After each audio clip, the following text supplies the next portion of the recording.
Nagkasubukan ng talino at reason ng power ang dalawang mga abogado ng depensa at ng prosecution. Sa panig ng prosecution ay si Attorney Armando Vergil Ligutan na sinasabi ng mga Facebook post ngayon na taga Carigara, Leyte. At ang abogado naman ng depensa, kibali abogado ni Vice Presidenta Sara Duterte, ay si Attorney Narvasa.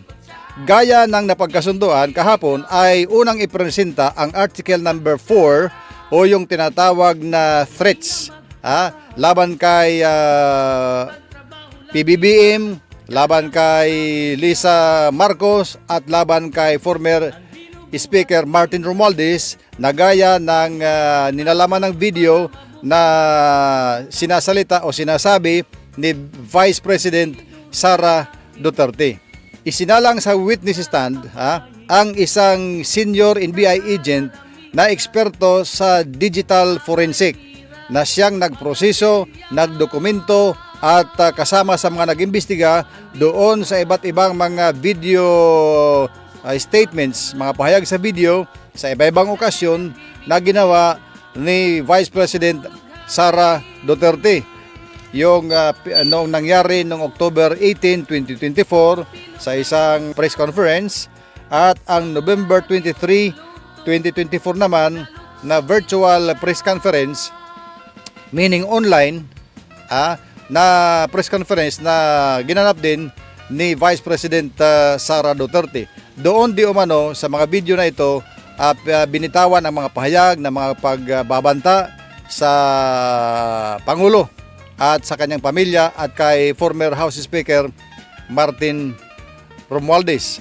Binigyang diin ito dahil ang binabantaan rito ay hindi ordinaryong tao kundi first family ng bansa, presidente at ang kanyang asawa at ang isang mataas na opisyal ng Kongreso, ang dating former Speaker Martin Romualdez. At ang nagbabanta ay yung vice presidente mismo. Alam mo, yung ganyan pagka-presidente, talagang sensitibo yan. Presidente yan ng bansa kasi on a normal situation, ang threat talaga sa presidente ay yung kanyang vice. Kasunod yun. Kahit anong organisasyon yan. Pagka may presidente o kaya may chairman, ang threat lagi sa kanya yung kasunod niya. Lalo na pag hindi niya kasundo yun. Kasi ano't ano man ang mangyari sa presidente, sa chairman, kung anong organization yan, lagi ang kasunod yan by legal means, ang kasunod yan, lagi ang vice president or vice chairman. In this case, presidente ng bansa ang pinag-uusapan. So, banta na nga siya sa posisyon ng presidente, binantaan pa rin ng talagang sinabi niya ang presidente at ang first family. Kaya isinalang bilang expert witness itong senior agent Kalilong na siyang nagdokumento, nagproseso ng mga video statement ni Vice President Sara Duterte. So ito yung pinakamalagang nangyari kahapon.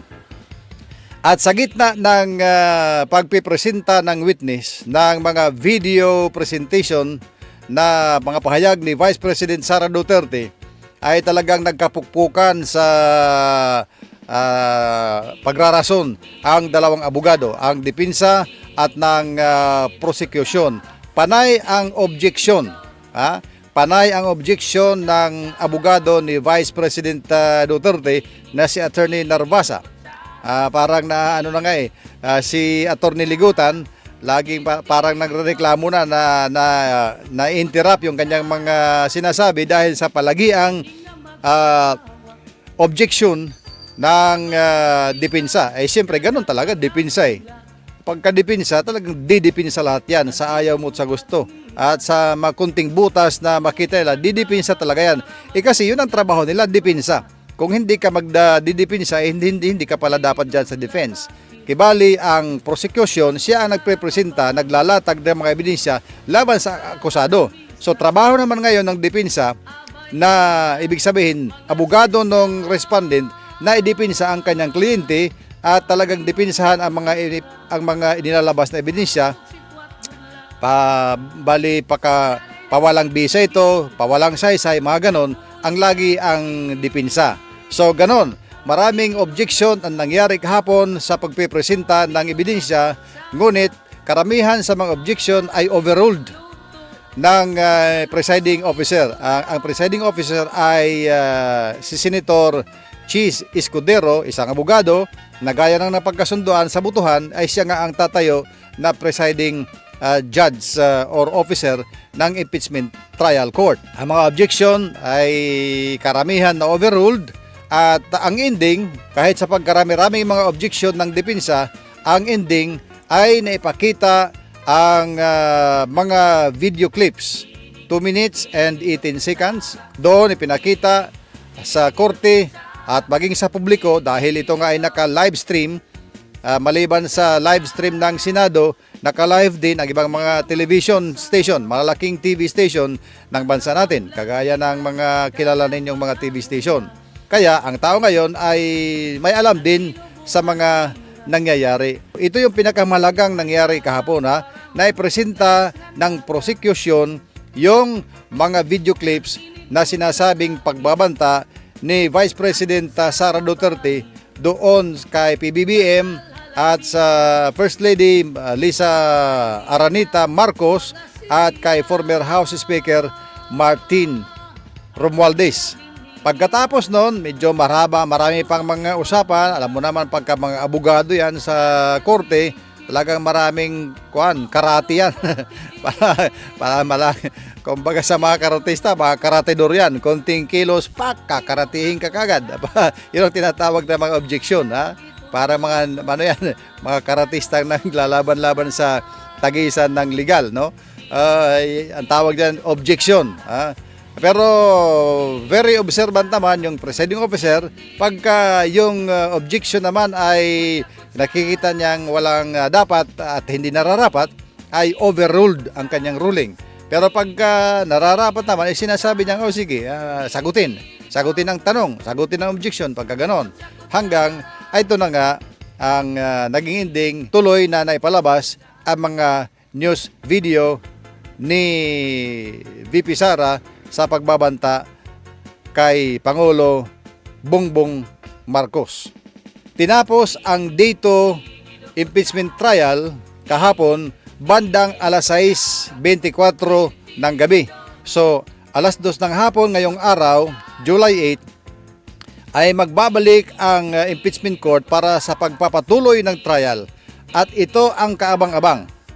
Dahil naipresenta na kahapon ang news video, ang akusasyon, base doon sa naging pahayag ng expert witness na senior NBI agent, ay ngayong araw naman ay talagang gigisahin itong senior NBI agent na testigo. Paanong gigisahin? Ang ibig kong sabihin, gigisahin ito ngayon ng depensa sa pamamagitan ng cross-examination. I-cross siya, tatanungin ng depensa tungkol doon sa kanyang mga pahayag. Ang layunin lagi nito ay mapasinungalingan. Ganyan lagi pagkadepensa. Ang layunin lagi ay mapasinungalingan, mapawalang bisa yung mga presentang ebidensya.